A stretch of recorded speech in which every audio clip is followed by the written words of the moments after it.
नमस्कार, मी राहुल बाळासुंगे सर, राहणार कागल. माझ्या मुलाचा जन्म झाला त्यावेळेला त्याचं डोक्याची साईज इतर मुलांच्यापेक्षा वेगळी होती.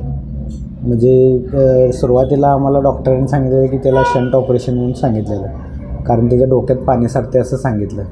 मग आम्ही सुरुवातीला ऑपरेशन केलं नाही. बाहेर आम्ही उत्तर प्रदेशला जाऊन त्याला होमिओपॅथिक औषध चालू केलं. त्यामुळे त्याच्या डोक्याचं जे पाण्याचं प्रमाण होतं ते वाढायचं बंद झालं. त्यानंतर 6 महिने गेले, 7 महिने गेले, वर्ष झालं तरी त्यानं मान धरली नव्हती. एक वर्षानंतर त्यानं मान धरली आणि म्हणजे तो बसून उठत स्वतःहून असं बसायचं किंवा बसत पण नव्हता. स्वतःहून त्याची अशी हालचाल काहीच नव्हती. ज्यावेळेला आम्ही उचलेल त्यावेळेला तो उठायचा, झोपल त्या जागेला तिथं झोपायचा. मग नंतर आम्ही आमच्या इथं मतिमन शाळा आहे तिथं सरांना जाऊन भेटलो. मग ते सर काय म्हणले, असं इथं फिजिओथेरपी त्याला चालू करूया, आणि मला मॅडमांचा पत्ता त्यांनी दिला. मग आम्ही इथं फिजिओथेरपी चालू केली.